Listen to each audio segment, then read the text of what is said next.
সমস্ত রূহগুলোকে আমার আল্লাহ তাআলা ডেকে বলেছিল, আমি তোমাদেরকে দুনিয়ার বুকে আশরাফুল মাখলুকাত হিসেবে দুনিয়ার বুকে পাঠাবো। আমি আল্লাহ রাব্বুল আলামিন তোমাদেরকে দুনিয়ায় পাঠানোর পরে আমি আল্লাহ তাআলা তোমাদেরকে সামান্য পরিমাণ জীবন দিব। তোমাদেরকে কিছু দুনিয়ার মধ্যে তোমাদের কিছু দিন আমি তোমাদেরকে পাঠাবো, তারপরে আমার কাছে তোমাদেরকে ফিরে আসতে হবে। আমার বান্দা বান্দি, ওইখানে গিয়ে তোমরা আমার ইবাদত করো কিনা আমি আল্লাহ তাআলা পরীক্ষা করব। আল্লাহ রাব্বুল আলামিন আমাদেরকে দুনিয়াতে সঠিকভাবে চলার জন্য পবিত্র কোরআনুল কারীম আমাদের কাছে পাঠিয়ে দিলেন। পাঠানোর পরে আমার আল্লাহ তাআলা দুনিয়াতে কিছু হারাম হালাল করে আমাদেরকে দুনিয়াতে পাঠিয়ে দিলেন। আল্লাহ রাব্বুল আলামিন কোন কাজ করলে খুশি হবেন, কোন কাজ করলে আল্লাহ তাআলা রাগান্বিত হবেন, আমরা আল্লাহ তাআলা সবকিছু পবিত্র কালামুল্লাহ শরীফের মধ্যে বলে দিয়েছেন। আল্লাহ রাব্বুল আলামিন যখন রাসূল আকরাম সাল্লাল্লাহু আলাইহি সাল্লামের কাছে পবিত্র কোরআনুল কারীমকে নাযিল করতে লাগলেন, তার কাছে যখন জিবরাইল আলাইহিস সালাতু ওয়াস সালাম যখন এই পবিত্র কালামুল্লাহ শরীফ নিয়ে আসলেন, আরবের বুকে বড় বড় সাহিত্যিক যারা কিনা কবিতা লিখত, সাহিত্য রচনা করত, যারা কিনা আরবের বুকে বড় বড় জ্ঞানী বেরিয়ে ছিল, তারা যখন নবী মুহাম্মদুর রাসূলুল্লাহ সাল্লাল্লাহু আলাইহি সাল্লামের কাছে যখন পবিত্র কালামুল্লাহ শরীফ শুনতো, শোনার পরে তারা বলতো, না না না, এটা দুনিয়ার কোনো মানুষের কথা হতে পারে না, এটা কোন দুনিয়ার মানুষের কথা হতে পারে না, এটা পবিত্র আল্লাহ রাব্বুল আলামিনের বাণী। বলুন সুবহানাল্লাহ।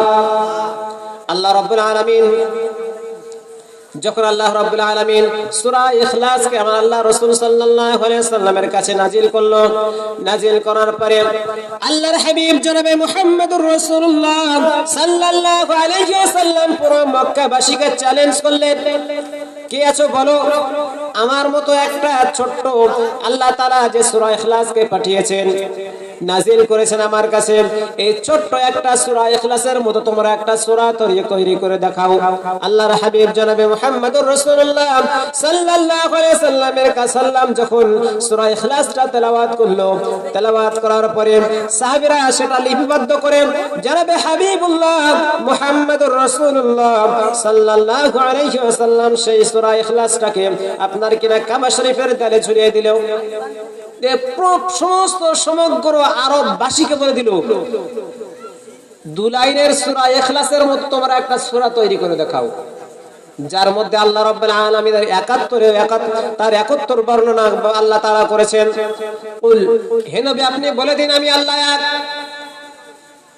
আল্লাহু আহাদ, আল্লাহুস সামাদ, আমি অদ্বিতীয়, আমার মতো কেউ হতে পারে না, লাম ইয়ালিদ ওয়া লাম ইউলাদ, আমি কাউকে জন্ম দেইনি এবং আমাকে কেউ জন্ম দেয়নি, ওয়া লাম ইয়াকুল লাহু কুফুয়ান আহাদ, এবং আমার সমকক্ষ দুনিয়াতে আর কেউ নেই, আসমানের উপরে আর কেউ নেই।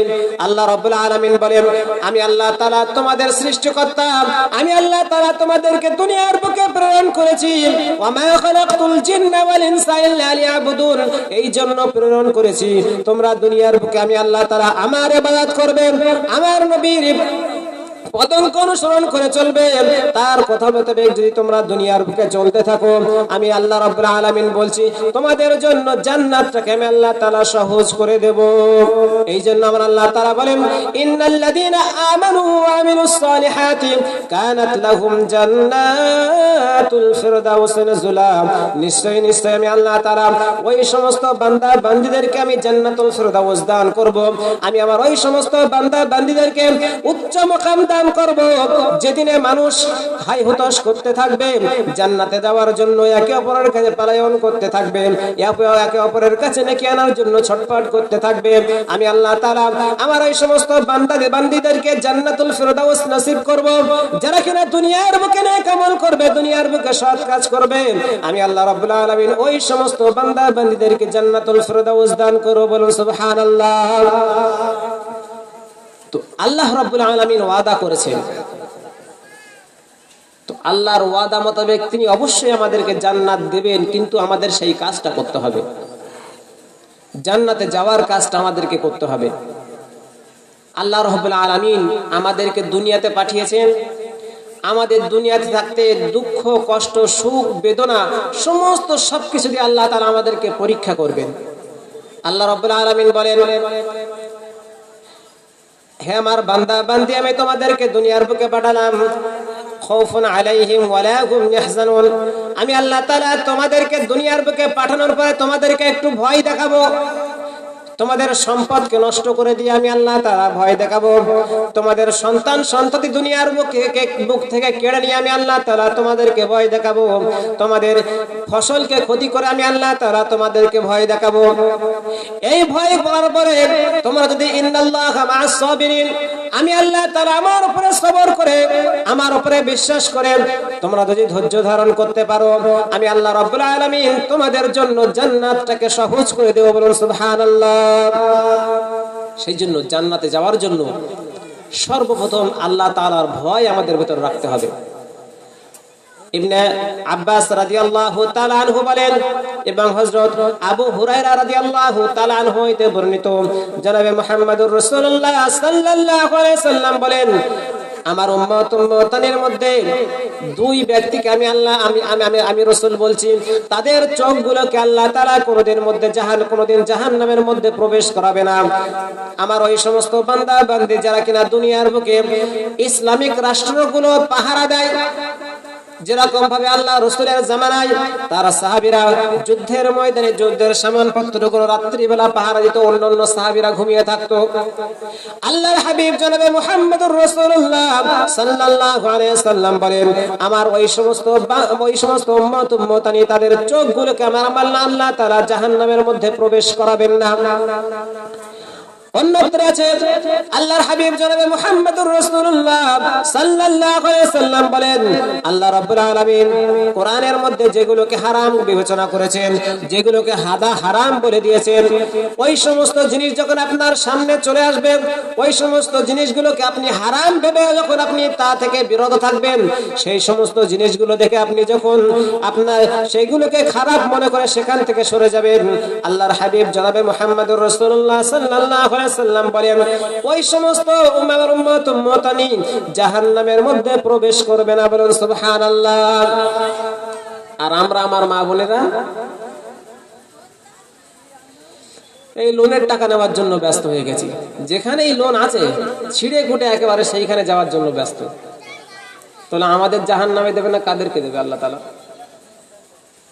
আল্লাহর হাবিব জনাবে মুহাম্মদুর রাসূলুল্লাহ সাল্লাল্লাহু আলাইহি সাল্লাম বলেন, আমার উম্মতের মধ্যে যারা কিনা গভীর রাত্রে ক্রন্দন করে একমাত্র আল্লাহ তাআলার ভয় করে চোখের কোণা থেকে সামান্য পরিমাণ মাছির মাথা পরিমাণ পানি ফেলে দেবে, আল্লাহর হাবিব জনাবে মুহাম্মদুর রাসূলুল্লাহ সাল্লাল্লাহু আলাইহি সাল্লাম বলেন, ওই সমস্ত উম্মতের জন্য আল্লাহ তাআলা জাহান্নামকে হারাম করে দিয়েছে। বলুন সুবহানাল্লাহ। আমরা কটা মানুষ আমাদের পার্থিব জীবনের গুনাহের উপর অনুতপ্ত হয়ে আমরা কটা মানুষ কাঁদি? আমরা গুনাহ করে মানুষের কাছে আরো সেই গুনার কথাগুলো মানুষের কাছে প্রকাশ করে দেই। আমি আপনি কাউকে আঘাত করে ফেললাম, কাউকে কটু কথা বলে ফেললাম, বলার পরে নিজের বড়াই করার জন্য, নিজের আত্ম অহংকার বাড়ানোর জন্য মানুষকে বললাম, জানো অমুক পাড়ার আব্দুল্লাহ, অমুক পাড়ার আব্দুল রাজ্জাক, অমুক পাড়ার আব্দুল গফফারকে আমি খুব মেরেছি, জানো তাকে খুব মেরে দিয়েছি, তাকে খুব আঘাত করেছি, তাকে কটু কথা বলেছি। আপনি আপনার পাড়া প্রতিবেশী সেই কথাগুলোকে তাদেরকে শুনিয়ে তাদেরকে আপনি সাক্ষী করে রাখলেন। কিয়ামতের ময়দানে, হাসরের ময়দানে আমার আল্লাহ তাআলা যখন আপনার গুনাহগুলোকে মাফ করে দিবেন, ওই সমস্ত আপনার সাক্ষীদারগুলোকে আল্লাহ তাআলাকে ডেকে বলবে, হে আল্লাহ তাআলা, ও তো গুনাহ করেছিল, গুনাহ করার পরে আল্লাহ তাআলা আমাদেরকে সাক্ষী রেখেছিল, আল্লাহ তাআলা যদি ওকে মাফ করে দাও তাহলে আমাদেরকেও আল্লাহ তাআলা মাফ করে দেবে, আমাদেরকেও মাফ করে দিতে হবে। সেই জন্য আমরা গুনাহ করে কারো কাছে প্রকাশ করব না। আল্লাহ রাব্বুল আলামিন কিছু এমন বান্দা বান্দি দুনিয়ার বুকে থাকবেন, আল্লাহ রাব্বুল আলামিন বলেন আমি আল্লাহ তাআলা তাদের হিসাব নিকাশ নেব, তাদের পর্দার আড়াল থেকে তাদের হিসাব নিকাশ নেব। ওই সমস্ত বান্দা বান্দি যারা কিনা একাকিত্ব অবস্থায় গুনাহ করে ফেলেছিল, গুনাহ করার পরে সে দুনিয়ার কোনো মানুষের কাছে প্রকাশ করেনি, গভীর রজনীতে আমি আল্লাহ তাআলা আমার কাছে মাথা নত করে আমাকে ভয় করে ক্রন্দন করে আমার কাছে ভুলের ক্ষমা চেয়েছিল, তারা সেই আমার বান্দা আমার কাছে তওবা করেছিল। আমি আল্লাহ রাব্বুল আলামিন কিয়ামতের ময়দানে, হাসরের ময়দানে আমি আমার ওই সমস্ত বান্দা বান্দীদেরকে পর্দার আড়ালে নিয়ে গিয়ে বলবো, হে আমার বান্দা বান্দি, তুমি দুনিয়ার বুকে গুনাহ করে ফেলেছিলে, তুমি দুনিয়ার বুকে খারাপ কাজ করে ফেলেছিলে, করার পর তুমি দুনিয়ার কোনো মানুষের কাছে প্রকাশ করনি। আমি আল্লাহ তাআলা, আমি গফুরুর রহিম, আমি রহমানুর রহিম, আমি আলিমুল গায়ব, আমি তোমার মনের খবর আমি আল্লাহ তাআলা জানি। এই কিয়ামতের ময়দানে, হাসরের ময়দানে আমি আল্লাহ রাব্বুল আলামিন যেরকম ভাবে তুমি তোমার দুনিয়াতে নিজের গুনাহটাকে মানুষের কাছে প্রকাশ করনি, আমি কিয়ামতের ময়দানে, হাসরের ময়দানে আমি আল্লাহ তাআলা তোমার গুনাহটাকে ওই রকম ভাবে আমি আল্লাহ তাআলা লুকায়িত রাখবো। বলুন সুবহানাল্লাহ। অতএব যারা আমরা গুনাহ করে ফেলেছি আল্লাহর কাছে মাফ চাইতে হবে। আপনি আপনার সন্তানকে 5 টাকা দিয়েছেন, 10 টাকা দিয়েছেন, তারপরও আপনার সন্তান উদাহরণস্বরূপ বলা যায় বারবার আপনার কাছে টাকা চাইছে, আব্বা 10 টাকা দাও না, আর 5 টাকা দাও না। এক সময় আপনি বিরক্ত হয়ে বলবেন, যা এখান থেকে চলে যা, দিতে পারবো না। কিন্তু আল্লাহ রাব্বুল আলামিন তিনি রহমানুর রহিম, তিনি দয়ালু, তিনি অসীম দয়ালু, কৃপাবান। আল্লাহ রাব্বুল আলামিন বলেন আমার যে সমস্ত বান্দা বান্দি আমি আল্লাহ তাআলা আমার কাছে বারংবার চায়, আমি আল্লাহ তাআলা সন্তুষ্ট হয়ে যাই। বলুন সুবহানাল্লাহ। নারে তাকবীর, নারে তাকবীর, ফুরফুরা শরীফ, হিজবুল্লাহ। তো আল্লাহ রাব্বুল আলামিন বলেন আমি এত বড় রহমান রহিম, যখন আমার বান্দা বান্দি আমার কাছে ক্ষমা চাই, আমি ওই সময় ওই সমস্ত ফেরেশতাদেরকে সাক্ষী রেখে বলতে থাকে, হে আমার ফেরেশতারা, আমি যখন আমি আমার বান্দা বান্দীদেরকে দুনিয়ার বুকে প্রেরণ করব বলে তোমাদের কাছ থেকে মতামত চেয়েছিলাম, তোমরা মতামত দিয়েছিলে যে না না না আল্লাহ তাআলা তুমি এর পূর্বে জিন জাতিকে দুনিয়ার বুকে পাঠিয়েছিলেন, আল্লাহ তাআলা তারা দুনিয়ার বুকে তারা দুনিয়ার বুকে খারাপ কাজ করেছিল, দুনিয়ার বুকে তারা সমস্ত রকমের খারাপ কাজ করে তারা দুনিয়ার বুকে খারাপ কাজগুলোকে বাড়িয়ে দিয়েছিল। আল্লাহ রাব্বুল আলামিন বলবেন, হে আমার ফেরেশতারা, তোমরা সাক্ষী থেকে যাও যে সমস্ত আমার বান্দা বান্দি দুনিয়ার বুকে আমার কথা শুনে, আমার রাসূলের কথা শোনার পরে তারা যখন আমার দিকে রুজু হয়ে যায়, আমার দিকে যখন তারা তাদের মাথাকে নত করে দেয়, আমি আল্লাহ রাব্বুল আলামিন ওই সমস্ত বান্দা বান্দীদের গুনাহগুলোকে maaf করে দেব। বলুন সুবহানাল্লাহ। তো আজ আমরা এসেছি এখানে, আমরা এখান থেকে কিছু নিয়ে যাব। অর্থাৎ আপনি 100টা কথা শুনলেন, তার মধ্য থেকে 2টো কথা আপনার মনে প্রাণে ভালো লেগে গেছে, সেই জিনিসটাকে আপনি মনের মধ্যে গেঁথে নেবেন যে হ্যাঁ আমি এই জিনিসটার প্রতি আমল করব। ইনশাআল্লাহ আল্লাহ চাইতে আপনার সেই ওসিলায় আল্লাহ তাআলা আপনাকে মাফ করে দেবেন। সেই জন্য আমরা প্রত্যেকেই গুনাহগার, কেউ বলতে পারবে না যে আমি গুনাহ করিনি। সেই জন্য আমাদের গুনার উপর অনুতপ্ত হয়ে আল্লাহ তাআলার কাছে মাফ চাইতে হবে। আব্দুল কাদের জিলানী রাহমাতুল্লাহ আলাইহি তিনি আল্লাহর বিশাল বড় এক ওলিয়া ছিলেন। তিনি যখন গভীর রজনীতে আল্লাহ তাআলার ইবাদত করছেন, হঠাৎ করে শয়তান ইবলিস তার সামনে পৌঁছে গিয়েছে। ওই সময় ইবলিস আব্দুল কাদের জিলানী রাহমাতুল্লাহ আলাইহিকে ডেকে বলে, ও আব্দুল কাদের জিলানী, আমি তোমার প্রভু, আমি তোমার সামনে উপস্থিত হয়ে গেছি, এখন তুমি আমাকে প্রভু বলে মেনে নাও।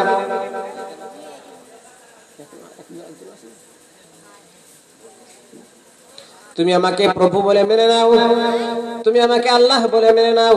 আমি তোমার ইবাদতে এত বেশি সন্তুষ্ট হয়ে গেছি, আমি তোমার ইবাদতে এত বেশি সন্তুষ্ট হয়ে গেছি, আমি আল্লাহ তাআলা তোমার সামনে উপস্থিত হয়ে গেছি। অতএব আমি তোমার ইবাদতের মধ্যে আমি খুশি, তোমার ইবাদতে আমি খুশি হয়ে গেছি। আব্দুল কাদের জিলানী রাহমাতুল্লাহ আলাইহি তিনি বুঝতে পারলেন যে শয়তান ইবলিস আমার সামনে চলে এসেছে। ওই সময় বলতে লাগলেন, হে শয়তান ইবলিস, তুমি আমার সামনে থেকে দূর হয়ে যাও। ওই সময় ইবলিস একটা একটা কথা বলেছিল, ভালো করে মনে রাখবেন। বলেছিল আব্দুল কাদের জিলানী, তোমার জ্ঞানের গভীরতা কত, তুমি আমি ইবলিস আমাকে চিনে ফেললে, আমাকে দূর দূর করে তাড়িয়ে দিলেন। আল্লাহ তাআলা তোমাকে অনেক জ্ঞান দিয়েছেন। ওই সময় আব্দুল কাদের জিলানী রাহমাতুল্লাহ আলাইহিকে যাওয়ার সময় একটা ধোঁকা দিচ্ছে। ওই সময় আব্দুল কাদের জিলানী রাহমাতুল্লাহ আলাইহি বললেন, না না না, তুমি আমার প্রশংসা করতে পারো না, তুমি আমাকে আমার কোন প্রশংসা, আমার জ্ঞানের প্রশংসা করতে পারো না, অতএব যাও যাও, আমার সামনে থেকে চলে যাও, আমার কাছ থেকে দূর হয়ে যাও। যখন ওই ইবলিস শয়তান আব্দুল কাদের জিলানী রাহমাতুল্লাহ আলাইহির সামনে থেকে যাচ্ছে, ওই সময় বললে আব্দুল কাদের জিলানী, আমি যাওয়ার সময় তুমি একটা ধোঁকা দিচ্ছিলাম, কিন্তু আমি তোমার কাছে পাকড়াও হয়ে গেলাম। আমি তোমার জ্ঞানের অহংকার করার জন্য তোমার গর্ব করেছিলাম। হে আব্দুল কাদের জিলানী, সেই গর্ব তুমি সেই গর্বটাকে নিজের অহংকারের মধ্যে, তুমি নিজের অহংকারটা নিজের মনের ভেতরে প্রবেশ করাওনি, অতএব তুমি আমার কাছে জিতে গেছো। অতএব হে আব্দুল কাদের জিলানী, তুমি আল্লাহ তাআলার মাহবুব বান্দা, বলুন সুবহানাল্লাহ। সেই জন্য সর্ব অবস্থায় আল্লাহ তাআলার ইবাদত করতে হবে। আজ আমরা একটা রশি ধরে আছি, যে রশির মাথায় হযরত আবু বকর রাহমাতুল্লাহ আলাইহি ফুরফুরা জমিনে আরাম করছেন। সেই রশিটাকে যদি আমরা আঁকড়ে ধরে রাখতে পারি, তাহলে আমাদের জন্য জান্নাতে যাওয়া সহজ হয়ে যাবে। আমার কথার উত্তর দেবেন। এখন কি আমাদের উপর আর আমাদের কাছে নবী রাসূলগণ আসবেন না? তাহলে আমাদের কাদের পথ অনুসরণ করে চলতে হবে? আলেম ওলামা, যারা যোগ্য আলেম, যোগ্য যারা ওলিয়া উলিয়া। তো মাসআলার মধ্যে এসেছে, আপনি হক্কানি পীর, হক্কানি ওলি কি রকম ভাবে চিনবেন? আপনি হক্কানি আলিম ওই রকম ভাবে পীর আপনি চিনতে পারবেন, যেখানে দেখবেন বেশি বেশি আলেম ওলামা যে পীরের সঙ্গে থাকে, যাদের সোহবাতে বেশি বেশি আলেম ওলামা থাকে, জ্ঞানী মানুষরা থাকে, যাদের অনেক কোরআন ও হাদিসের জ্ঞান, সেই সমস্ত আলেম ওলামা যখন ওই আউলিয়ার কাছে থাকে, ভাববেন ওটাই অবশ্যই হক্কানি পীর। তো আমাদের পীর দাদা হুজুর রাহমাতুল্লাহ আলাইহি, তার যত খলিফা ছিলেন বেশিরভাগ আলেম ওলামা, বলেন সুবহানাল্লাহ। সেই জন্য আমরা যদি ইনশাআল্লাহ তার মত পথ অনুসরণ করে চলি, আমাদের জন্য জান্নাতে যাওয়া সহজ হয়ে যাবে।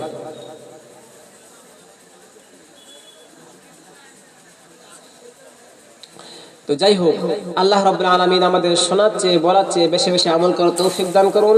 একবার আমরা দুরূদ শরীফ পড়ি। আল্লাহুম্মা সাল্লি আলা সাইয়্যিদিনা মাওলানা মুহাম্মদ ওয়া আলা আলি সাইয়্যিদিনা মাওলানা মুহাম্মদ। ইয়া রহমানু ইয়া রহিম, ইয়া রহমানু ইয়া রহিম, তোমার দয়ায় জাহান সারা আলোক পেল, চাঁদ সিতারা জাগলো নদী ঝরনা ধারা। ইয়া রহমানু ইয়া রহিম, ইয়া রহমানু ইয়া রহিম, ফুলের মধু ভরাও তুমি, বিপদ থেকে বাঁচাও তুমি, সকল বাধা সরাও তুমি। ইয়া রহমানু ইয়া রহিম, ইয়া রহমানু ইয়া রহিম। আল্লাহুম্মা সাল্লি আলা সাইয়্যিদিনা মাওলানা মুহাম্মদ ওয়া আলা আলি সাইয়্যিদিনা মাওলানা মুহাম্মদ।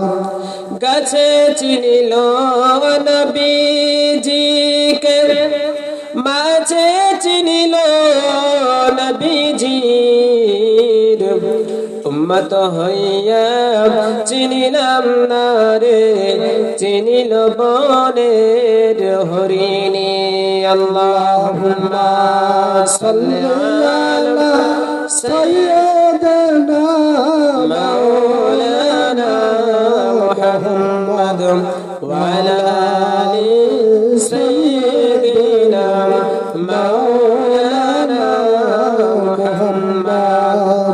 আপনারা সবাই জানেন যে আমরা বিশ্ব নবীর উম্মত। কোন নবীর উম্মত? বিশ্ব নবী হযরত মুহাম্মদ মুস্তাফা সাল্লাল্লাহু আলাইহি ওয়াসাল্লামের উম্মত। আল্লাহর হাবিব যখন ইসলামকে প্রচার প্রসার করা আরম্ভ করলেন, আস্তে আস্তে প্রথমে তিনি তার বন্ধু বান্ধবদেরকে বললেন, দেখো আল্লাহ তাআলা আমাকে নবী করে পাঠিয়েছেন, তোমরা ভুল পথে আছো, তোমরা ইসলাম গ্রহণ করো।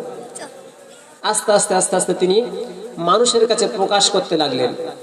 আর তখনকার দিনেও সমস্ত ধর্মের মানুষরা তারা ওই কাবাটাকে তাওয়াফ করত, কেউ বা উলঙ্গ হয়ে, কেউ বা কাপড় পরিধান করে। আবার সেই কাবা শরীফের মধ্যে 360টা মূর্তি ছিল। তো আল্লাহ রাসূল যখন দেখতেন যে বাইরে থেকে অনেক মানুষ আসে, তাদের কাছে ইসলাম প্রচার করতেন। এইরকম ভাবে আস্তে আস্তে যখন ইসলামকে প্রচার প্রসার করতে করতে বাধা বিপত্তি আসার পরে ভালোভাবে মানুষের কাছে ইসলামটাকে পৌঁছে গেল, ওই সময় আল্লাহর হাবিব জনাবে মুহাম্মদুর রাসূলুল্লাহ সাল্লাল্লাহু আলাইহি সাল্লাম দেখলেন কিছু মানুষ তার পিছনে তার নামে বিভিন্ন রকমের খারাপ কথা রটাচ্ছে। বলতে লাগলো মুহাম্মদ মুস্তাফা সাল্লাল্লাহু আলাইহি সাল্লাম একদম জাদুকর, তার পাশে যেও না। যদি তোমরা তার কাছে যাও, তার কথার মাধ্যমে তোমরা আকৃষ্ট হয়ে পড়বে, তার চেহারা দেখে তোমরা আকৃষ্ট হয়ে তার সামনে মাথা নত করে ফেলবে, তার ইসলাম ধর্ম তোমরা গ্রহণ করে ফেলবে। অতএব যে তোমরা তার কাছে যেও না। এই রকম ভাবে মানুষের কাছে উতবা, শাইবা, আপনার কিনা আবু লাহাব, তারা বিভিন্ন রকমের খারাপ কাজ তার নামে খারাপ কথা রটাতে লাগলো। জনাবে মুহাম্মদুর রাসূলুল্লাহ সাল্লাল্লাহু আলাইহি সাল্লামের কথা শুনে মানুষ যখন কারো নামে খারাপ কথা বলে, কারোর নামে বিভিন্ন রকমের খারাপ কথা রটায়, বলে ওই পড়ে একজন আছে, খবরদার তার সামনে যেও না, ও অনেক জাদু জানে বলে। যখন আপনি এই কথাটা বলবেন, তার প্রতি মানুষ বেশি আকৃষ্ট হয়ে যাবে, দেখি সে কিরকম মানুষ। নতুন কিছু মানুষ আসলো, এসে যখন নবী মুহাম্মদুর রাসূলুল্লাহ সাল্লাল্লাহু আলাইহি সাল্লামের কাছে গেল, জনাবে মুহাম্মদুর রাসূলুল্লাহ সাল্লাল্লাহু আলাইহি সাল্লামের দেখার পরে তারা বলতে লাগলো, না না না, এত সুন্দর চেহারার মানুষ, এত সুন্দর জ্ঞানী মানুষ, এই মানুষটা কখনোই পাগল হতে পারে না, এই মানুষটা কোনোদিন খারাপ মানুষ হতে পারে না। যখন তার সঙ্গে কথা বলতে লাগলো, তার নম্র আচরণ, বিচক্ষণ ভাবে কথা বলা দেখে সমস্ত মানুষগুলো তার সামনে চলে আসলো। এবং কিছু মদিনার মানুষ তার সামনে আসার পরে আল্লাহর হাবিব জনাবে মুহাম্মদুর রাসূলুল্লাহ সাল্লাল্লাহু আলাইহি সাল্লাম তাদেরকে ইসলামের দাওয়াত দিল। বলল, দেখো আল্লাহ রাব্বুল আলামিন আমাকে শেষ নবী জনাবে মুহাম্মদুর রাসূলুল্লাহ করে দুনিয়ার বুকে পাঠিয়েছেন, তোমরা আমি নবী আমাকে মেনে নাও এবং তোমরা তোমাদের বাড়িতে গিয়ে তোমাদের পাড়া প্রতিবেশী সবাইকে ইসলামের দাওয়াত দিয়ে দাও। এই রকম ভাবে যখন ইসলামটাকে প্রসার করতে লাগলো, আর কিছু মানুষ এমন ছিল, তারা নবীর পিছনে, সাধারণত একটা মানুষ সমাজের বুকে কোনো ভালো কাজ করতে গেলে তার পিছনে 2-4টে মানুষ এমন থাকে, তার কুৎসা গাইবে, হয় না? তো আল্লাহর হাবিব তিনি মানুষের কাছে এত আঘাত সহ্য করেছেন, মানুষের তাকে যে কত কষ্ট দিয়েছে আমরা তার জীবনীতে দেখতে পাই। তো আল্লাহর হাবিব জনাবে মুহাম্মদুর রাসূলুল্লাহ সাল্লাল্লাহু আলাইহি সাল্লামের কথা শুনে একজন বয়স্ক বৃদ্ধা ছিলেন, তার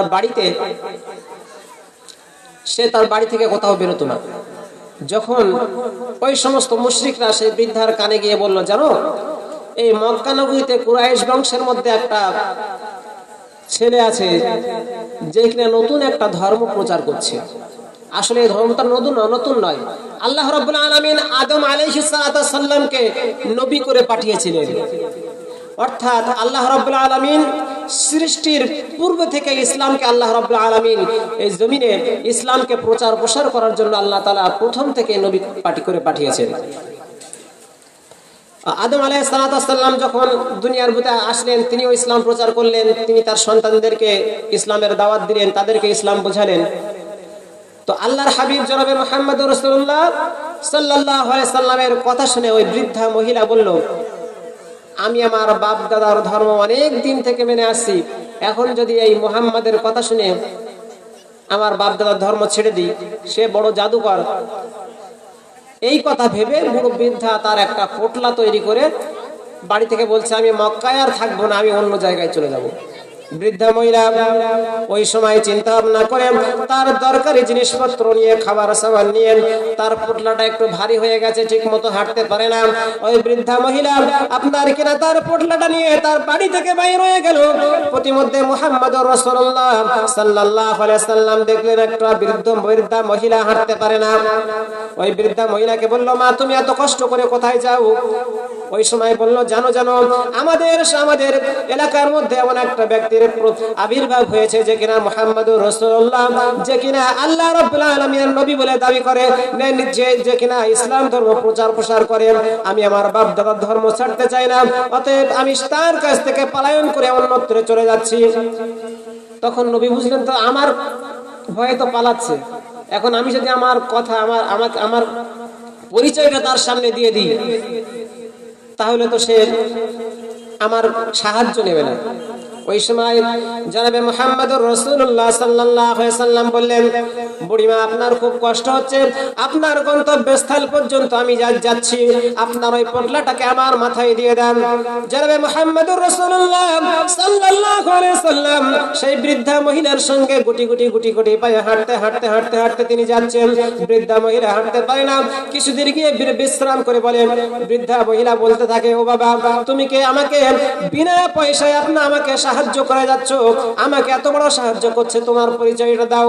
আল্লাহর হাবিব জনাবে মুহাম্মদুর রাসূলুল্লাহ তার পরিচয়টা দিলেন না। বুড়ি যখন তার গন্তব্যে পৌঁছে গেল, পৌঁছে যাওয়ার পরে নবী মুহাম্মদুর রাসূলুল্লাহ সাল্লাল্লাহু আলাইহি সাল্লামকে তার অনেক প্রশংসা করলো, তার অনেক গুণকীর্তন করলো, তোমার মতো বাবা ভালো ছেলে হতে পারে না। ওই সময় বুড়িমাকে আল্লাহর হাবিব জনাবে মুহাম্মদুর রাসূলুল্লাহ তার পরিচয়টা দিয়ে বলল, হে বুড়িমা তুমি যার ভয়ে পলায়ন করছো আমি সেই মুহাম্মদ। বলুন সুবহানাল্লাহ। বুড়িমা বলল, তো আমি তো লোকমুখে অন্য কথা শুনেছি যে মুহাম্মদ খুব খারাপ ব্যক্তি, সে জাদু করে, কিন্তু তোমার মধ্যে সে কোনো খারাপ গুণ আমি খুঁজে পাই না। তো আল্লাহ রাসূল সাল্লাল্লাহু আলাইহি সাল্লামের উত্তম আদর্শ আল্লাহ তাআলা দিয়েছেন। নবীদের ঈমান, নবীদের বিশ্বাস আল্লাহর প্রতি কখনোই কমে না। আল্লাহ রাব্বুল আলামিন ঈমানটাকে 3 ধরনের করে দুনিয়ার বুকে পাঠিয়েছেন। প্রথম স্তরের ঈমান হলো নবী রাসূলদের প্রতি ঈমান। নবী রাসূলদের ঈমান, নবী বলা হয় ওই সমস্ত আল্লাহ তাআলার পয়গম্বর যাদেরকে আল্লাহ তাআলা দায়িত্ব দিয়েছিলেন ইসলাম প্রচার প্রসার করার জন্য।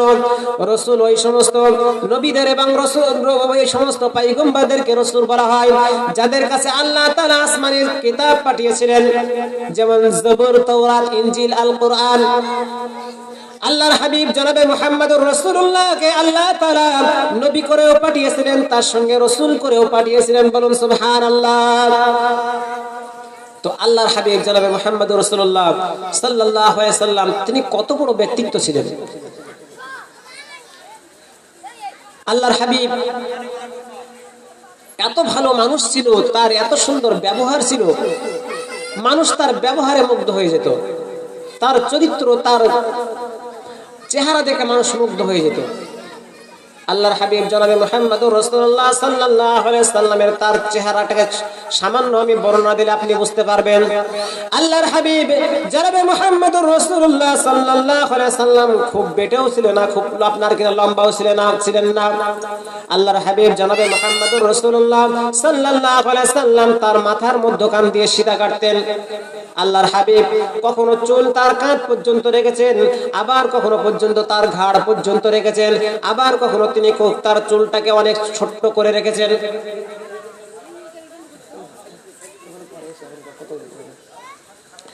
তো আল্লাহর হাবিব আমরা কি রকম ভাবে দুনিয়াতে চলবো সবকিছু দেখিয়ে দিয়েছেন। আর আমার যুবক ভাইয়েরা চুল কাটছেন, একেবারে এইখানে চুল আর এই সাইডে কিচ্ছু নেই, আবার সেই লম্বা কিরকম ভাবে চুল কাটছে। তো এটা তো নবীর আদর্শ নয়। আল্লাহর হাবিব ওই সমস্ত উম্মতাদেরকে যখন হিসাব নিকাশ হবে তাদেরকে চিনতে পারবেন না। বলবে তোমার আমার আদর্শ তোমার ভিতরে খুঁজে পাই না।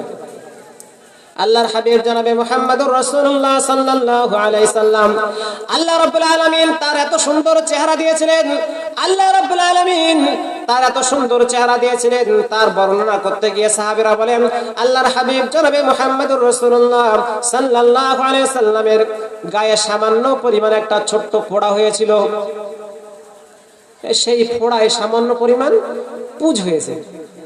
আচ্ছা, আপনারা পুঁজ দেখে ঘৃণা করেন তো নাকি? রক্ত পুঁজ। তো আল্লাহর হাবিব বলছে, হে আমার সাহাবী, আমার দেখো সামান্য একটা ফোঁড়া পুঁজ বেরিয়েছে, এই পুঁজটা গেলে দাও।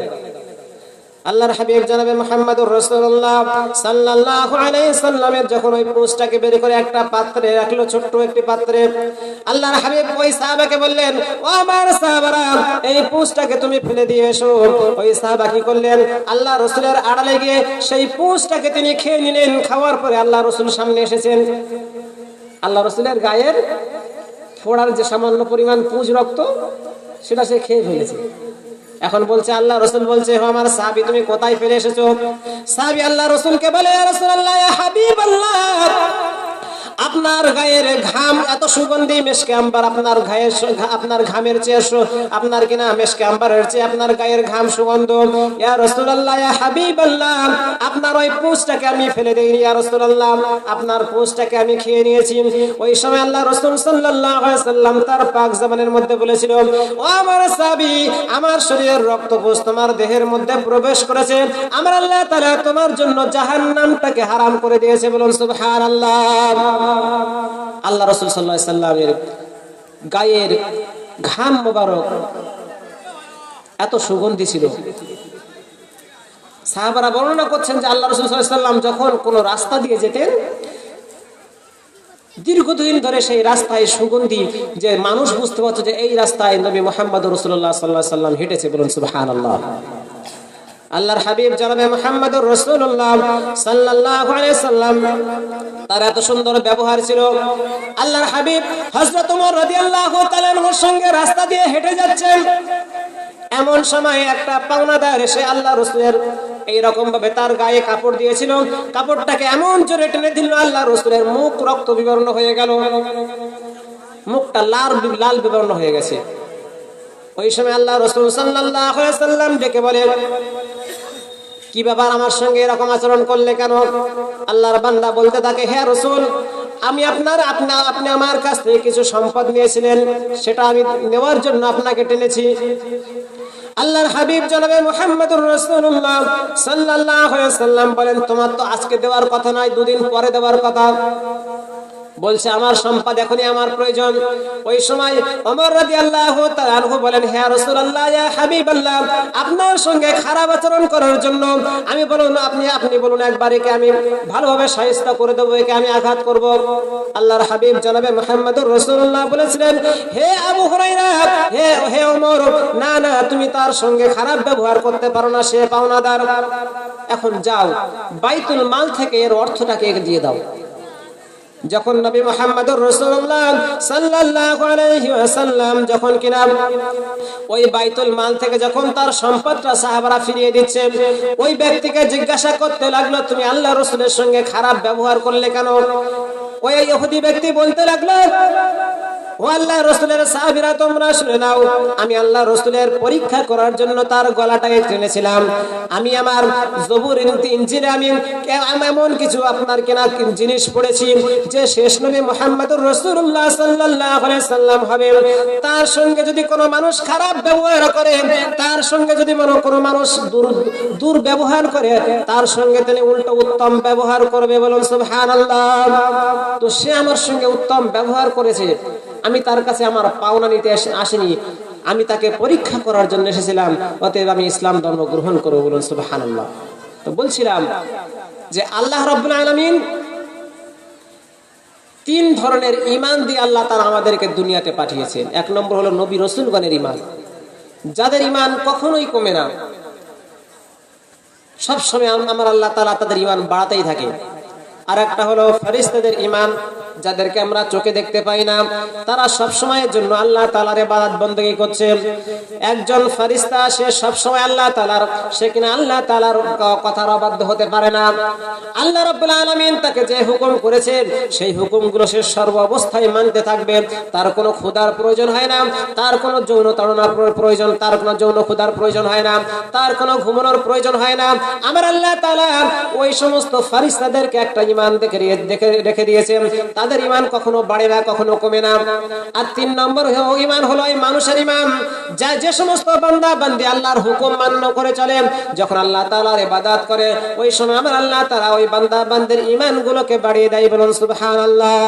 যখন এই সমস্ত বান্দা বান্দি আল্লাহর হুকুমের অবাধ্য হয়ে যায়, যখন আল্লাহ তাআলার হুকুমের অবাধ্য হয়ে যখন কুকর্ম করতে থাকে, আমার আল্লাহ তাআলা ওই সময় তাদের ঈমানগুলোকে কমিয়ে দেন। অতএব আমাদের ঈমান কখনো বাড়তে থাকে আবার কখনো কমতে থাকে। আমরা যখন দুনিয়ার বুকে সৎ কাজ করব, ভালো কাজ করব, আমাদের ঈমান তখন তত বাড়তে থাকবে। সেই জন্য সবচেয়ে বড় সম্পদ হলো ঈমান। কোন মানুষ যখন দুনিয়া থেকে চলে যায় তার সামনে বেশি বেশি কালেমা তালকিন করতে হয়, তাকে জোর জবরদস্তি করা যাবে না। একজন আল্লাহর ওলি ছিলেন, খুব বড় আল্লাহ তাআলার ওলি। তো তিনি যখন মওতের অবস্থায় আছে, তার যখন মৃত্যু হয়ে যাবে, ওই সময় তিনি বেশি বেশি করে কলেমা পড়ছেন।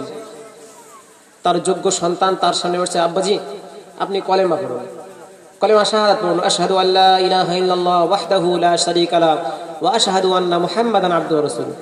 যখন ওই আল্লাহর ওলির সামনে কালেমা শাহাদাত পড়া হচ্ছে, আল্লাহর ওলি সঙ্গে সঙ্গে তার সামনে দিয়ে তার মুখটা ফিরিয়ে নিচ্ছে। সামনে দিয়ে যখন তার সামনে কালেমা শাহাদাত পড়া হচ্ছে, সঙ্গে সঙ্গে মুখটা ঘুরিয়ে নিচ্ছে।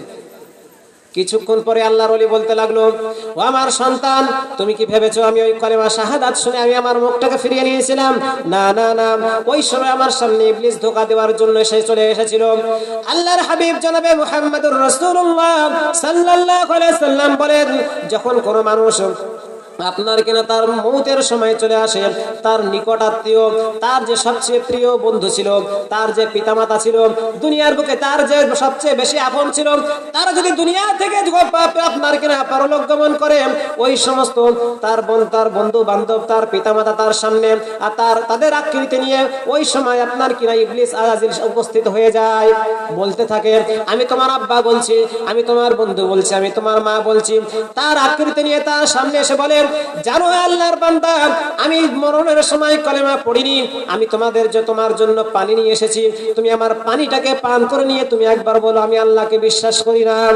তো আমার সামনে ওই সময় ইবলিস তার পেশাব নিয়ে এসে বলছিল যে তুমি কলেমা পড়ো না, তুমি কলেমা পড়ো না, আর তুমি আমাকে আল্লাহ বলে মেনে নাও। তো ওই সময় আমি যখন ইবলিসের ওই কথাগুলো শুনছিলাম, তখন আমি আমার মাথাটাকে ঘুরে নিচ্ছিলাম। আমি তোমার ওই কলেমা শুনে মাথা ঘুরে নি, বলুন সুবহানাল্লাহ। তো ইবলিস শয়তান সব সময়ের জন্য আমাদের ধোঁকা দেওয়ার জন্য সব সময় প্রস্তুত হয়ে আছে। আল্লাহ রাব্বুল আলামিন আমাদেরকে দুনিয়াতে পাঠিয়েছেন, আমাদের একমাত্র শত্রু হলো শয়তান, আমাদের একমাত্র শত্রু হলো ইবলিস, যে কিনা সর্বক্ষণে সর্বাবস্থায় আমাদেরকে ধোঁকায় ফেলার চেষ্টা করছে। আপনি যখন গভীর রাত্রে ভোর হয়ে গেল, আপনি যখন আজান শুনতে পেলেন, এই শীতকালে আজান শোনার সঙ্গে আপনি চিন্তা করছেন এই গভীর রজনী, আবার এই সব আপনার কিনা রাত্রে দেরি করে ঘুমিয়েছি, একটু সকাল হলে আমি নামাজটা পড়তে যাব। ওই সময় আপনার কিনা শয়তান এসে কি করে, আপনার কানের মধ্যে বিভিন্ন রকমের কুৎসা খারাপ কথা আপনার কিনা ভেতরে ঢুকিয়ে দিতে থাকে, আপনার বিভিন্ন রকম আপনাকে ধোঁকা দিতে থাকে। আর ওই ধোঁকায় পড়ে যখন আপনি শুয়ে থাকবেন, এমন ভাবে শয়তান আপনাকে ধোঁকা দেবে যে আপনার সকাল হয়ে যাবে, আপনার ঘুম ভাঙবে না। সেই জন্য আল্লাহ রাসূল সাল্লাল্লাহু আলাইহি ওয়াসাল্লাম বলছেন, সব সময়ের জন্য আউয়াল ওয়াক্তে আমাদেরকে নামাজ পড়তে হবে। সর্বাবস্থায় আমাদেরকে নামাজের বندگی করতে হবে, নামাজের পাবন্দি করতে হবে। সেই জন্য আল্লাহ রাব্বুল আলামিন আমাদেরকে দুনিয়াতে পাঠিয়েছেন, আখিরি জামানার নবী, শেষ নবী, নবী মুহাম্মদুর রাসূলুল্লাহ সাল্লাল্লাহু আলাইহি ওয়াসাল্লামের উম্মত করে আমাদেরকে দুনিয়াতে পাঠিয়েছেন। সেই নবীর পদঙ্ক অনুসরণ করে যদি আমরা চলি, ইনশাআল্লাহ আমাদের ইহকাল এবং পরকাল ইনশাআল্লাহ কামিয়াবি হবে। মনে রাখবেন, আল্লাহ রাব্বুল আলামিন আমাদেরকে কিয়ামতের ময়দানে 4টি প্রশ্ন করবেন। এই চারটি প্রশ্নের উত্তর যদি আমরা দিতে পারি আমাদের জন্য জান্নাতে যাওয়া সহজ হয়ে যাবে। আল্লাহ রাসূল সাল্লাল্লাহু আলাইহি সাল্লাম বলেন, আল্লাহ রাব্বুল আলামিন কিয়ামতের ময়দানে, হাসরের ময়দানে আমাদেরকে চারটি প্রশ্ন করার পরে আল্লাহ রাব্বুল আলামিন আমাদেরকে মাত্র চারটি প্রশ্ন করবেন। হে আমার বান্দা বান্দি, তোমরা দুনিয়ার বুকে জন্ম থেকে মৃত্যু পর্যন্ত কি করেছিলে? আমি আল্লাহ তাআলা তোমাদেরকে যৌবন দিয়েছিলাম, যৌবনটাকে কি রকম ভাবে তোমরা পরিচালনা করেছিলে? তুমি যৌবনকালে এসে খারাপ কাজ করেছিলে কি বৈধ কাজের মাধ্যমে তুমি তোমার যৌবনটাকে ব্যয় করেছিলে? আল্লাহ রাব্বুল আলামিন তৃতীয় প্রশ্ন করবেন, হে আমার বান্দা বান্দি, তুমি দুনিয়াতে আমি তোমাকে শক্তি দিয়েছিলাম, তুমি যে অর্থ উপার্জন করেছিলে সেটা কি তুমি বৈধ উপায়ে উপার্জন করেছিলে কি? আল্লাহ রাব্বুল আলামিন চতুর্থ প্রশ্ন করবেন, হে আমার বান্দা বান্দি, তোমরা যে তোমাকে দুনিয়ার বুকে পাঠিয়েছিলাম, হয়তো তুমি হালাল ভাবে উপার্জন করেছিলে, কিন্তু তুমি যখন ব্যয় করেছিলে সেটা হারাম কাজে ব্যয় করেছিলে কিনা আল্লাহ তুমি বলো। এই চারটি প্রশ্নের উত্তর যদি আমরা দিতে পারি ইনশাআল্লাহ আমাদের জান্নাতে যাওয়া সহজ হয়ে যাবে। আল্লাহ রাব্বুল আলামিন আমাদের শোনার চেয়ে বলার চেয়ে বেশি বেশি আমল করার তৌফিক দান করুন। আমাদের আমন্ত্রিত বক্তাগণ এসে গেছেন, ইনশাআল্লাহ তার মুখ থেকে আমরা কোরআন ও হাদিস থেকে কথা শুনবো ইনশাআল্লাহ, এবং তার প্রতি আমল করার আল্লাহ যেন তৌফিক দান করেন। ওয়া আখিরু দাওয়ানা আলহামদুলিল্লাহি রাব্বিল আলামিন। আসসালামু আলাইকুম। আলহামদুলিল্লাহ, আমাদের বক্তা এসে গেছেন। আপনারা ইতস্তত বাইরে ঘোরাঘুরি করবেন না, আপনারা তাড়াতাড়ি এই প্যান্ডেলের ভিতরে ঢুকে আমাদের বক্তা যে বক্তব্য দেবেন তা শুনুন।